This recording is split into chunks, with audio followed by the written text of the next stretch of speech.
Hey there, today I'm going to recreate some Studio Ghibli scenes using Karin Markers because this video is kindly sponsored by them. I will leave the link for all of the products that I'm going to use in the description box below.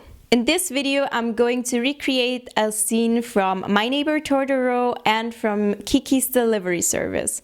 So let's head right in. Here you can see my collection of my Karin markers. I filled them into these trays and now I'm opening my sketchbook. This is the Etchr Perfect Sketchbook and I'm going to do the first painting on one of these pages. You can see that I started out with a very rough sketch, and some of you might already be able to tell which scene that is from.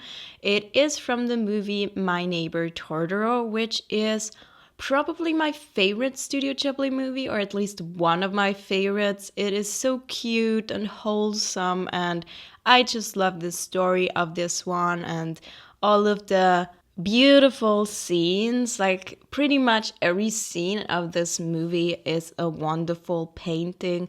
The landscapes are beautiful, so I have painted quite a few of the landscapes already, but now I wanted to try a scene with the characters, and you can see here two of our main characters, and I was kind of struggling a little bit with the roughness of the paper, not gonna lie. I love the Karin markers on watercolor paper, but you have to find the right texture of paper. I mean, the Karin markers did well on the paper. It was just trying to get some detail in later on that I struggled with a little bit, and I decided to use a colored pencil for the details in this video.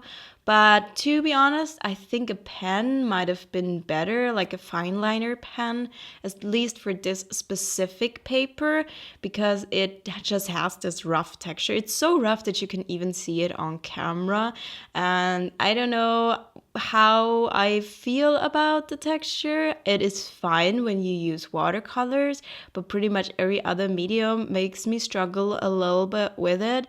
And it's just a personal preference that I like things to be just a little bit more smooth, even though it is good quality. So you will see me fill this sketchbook eventually. It might take a while because I'm always working on multiple sketchbooks at once, and I often also get the itch to work on a greater scale and to work on separate sheets of paper. So I'm not always working in sketchbooks, but it will be filled eventually, even if it takes some years. I have filled sketchbooks after a few years sometimes.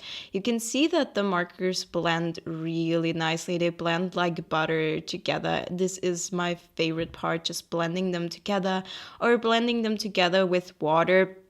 The only issue that I had was that I was dipping my hand repeatedly onto the green marker, and one of the green markers on that paper, it just kept on rubbing off. So I decided to blend everything with water and then it stopped rubbing off. I don't know what happened there. You can see on the left page kind of a green little stamp from my hand, and I tried to work around that. In the end, it's not noticeable at all. You can see that I'm now adding some water to everything, and this kind of gave me these watercolor effects, and I really liked the way that this looks. Obviously, with these Karin markers, it's not going to look like the original movie scene anyways, because the original movie scene, I don't know what kind of paint they actually used, because I tried to research that and I couldn't really find any info about what paint they actually use for the Studio Ghibli movies, but it must be something that's at least similar to gouache. It looks very gouache-like, so if you want to completely copy the scenes, then probably gouache is the medium, but I love how bright the Karin markers are. They really bring these scenes to life, especially the one that I'm going to do after this one. And so I thought this was a really cute idea, and I've done it before. I have painted Studio Ghibli scenes with these markers before. The only thing, like I said, is don't expect it to look exactly like the movie scene, but that goes to say for every time you copy the movie scenes, because I have copied quite a few Studio Ghibli movie scenes now at this point. And when I first started doing this, I pressured myself so much to completely copy the scene as much as I could, to replicate every single stroke of the original scene. But that's just, here you can see the finished piece, and I'm fairly happy with that. And it's just not possible to completely recreate the scene. Now I'm going to work on a little bit of a bigger scale. I'm using this paper, which I really like because it has a much smoother texture. It's also a cold press paper. It's not a hot press paper, but I feel like it's kind of a hybrid between those two, because it is pretty smooth, but not, it still has a little bit of grit. So I've been really liking this one. I still had the issue with my pens rubbing off a little bit. It was completely solved when I added some water though, and it was only one of the green tones for some reason. Maybe it has something to do with me storing them horizontally, because you are supposed to actually store these markers vertically, and someone on Instagram told me that I might have some issues with the markers now that I store them in those little drawers. And I was like, no, I'm not gonna have issues at all. And the person said the markers might become too blotchy because they are very juicy usually, and they might become too juicy. I didn't notice that actually. They are performed just like normal, other than that one green pen. Maybe I will put that green pen into a little cup and store this one vertically. You can see the magic of these markers when I add water. They just blend so smoothly. I find that so fun, just blending. I could blend these all day long because it's just so enjoyable. They blend without water, they blend with water. Like, you can blend them with each other. I believe I also have blender markers in my set. I don't really use these, honestly, because I usually just blend two colors together anyways. But if you don't want to add water to the marker drawing, you could just not add water, and you could just use the blender pen for that. So there's so many ways in which you can use those, and I'm just always having so much fun when I do. I've been using these markers for well over a year now and created so many videos with them, so you can check out all of those videos. I also have a playlist for all of my Studio Ghibli paintings, and you can kind of see my process of recreating all of the scenes. And when I first started, I really tried to recreate the scenes, and I still really like the pictures that I recreated back then. You can try to challenge yourself to copy it as much as possible, but I just have so much more fun when I'm a bit more loose and allow myself a little bit of creative freedom and just make it my own. And I have to admit, this scene, it's from Kiki's Delivery Service. I was really intimidated by this scene. I've seen a lot of artists recreate this one, and I have kind of waited to do this one because this house has so many details. There's so many flowers and bushes and trees, so much around it, so many little details, and it's a little bit architectural as well with the house, of course.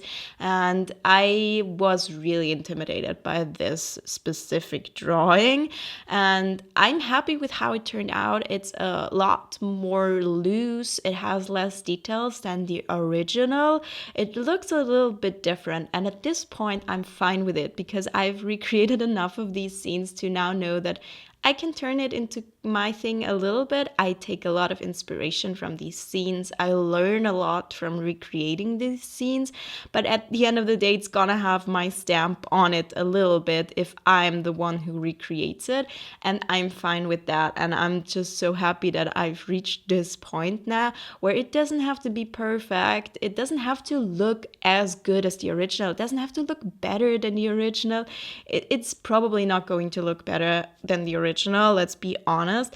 That's fine. I'm doing this because it's fun and I want to learn from it. And I really love these movies and I love to spend time with these scenes and kind of look at them for a longer period of time. And I know that every time I recreate one of the Studio Ghibli scenes or any kind of movie scenes or do studies like that, I learn something, and that kind of translates into my other art a little bit.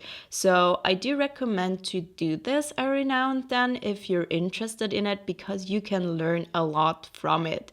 And you don't have to rigidly recreate all of the strokes.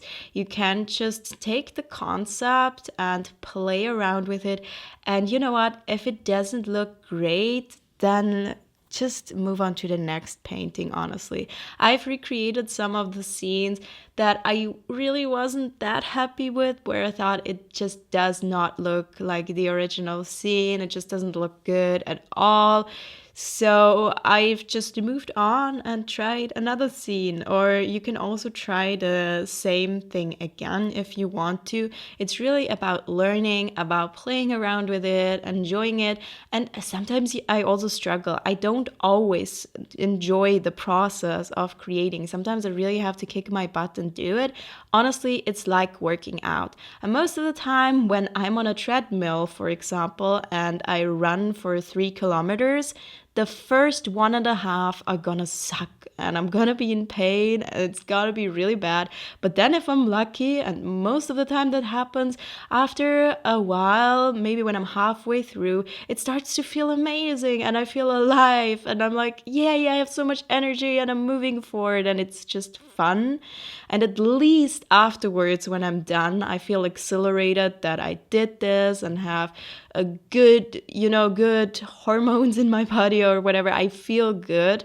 So it's similar to that when you are painting something. Sometimes you just have to get started, and maybe halfway through, inspiration and motivation are going to kick in and it's going to feel like an enjoyable process. And even if sometimes it doesn't, at least in the end, you're like, yeah, I created art today. It might not be good art, it might not be perfect art, but who cares? You created art, and that's amazing and something to be proud of. And it's similar to working out, when I'm like, yeah, I might not have run very quickly today, or I might not have lifted the heaviest weights, but I did go and work out, so it still counts, right? And I kind of have this approach now in multiple areas of my life. So having a mindset like that translates into other areas as well and is very, very useful. And it's just not always perfect. It doesn't always feel good.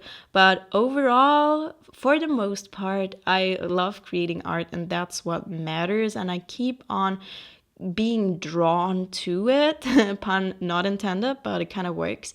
So yeah, those are my 2 cents and my thoughts of the day. You can see now I'm adding in some white gouache. I also added in line art and some shading with a purple colored pencil. I find purple really good, especially for shading, because shaded areas are usually more on a cooler color scale, so that really works. And I added in this titanium white gouache paint, which is a fairly opaque white paint. So I added in all of those crispy details, and I just really like how this made everything pop, and I really love the colors on this piece. So this is my second piece for today. If you want to see me recreate more Studio Ghibli scenes, then watch this video next.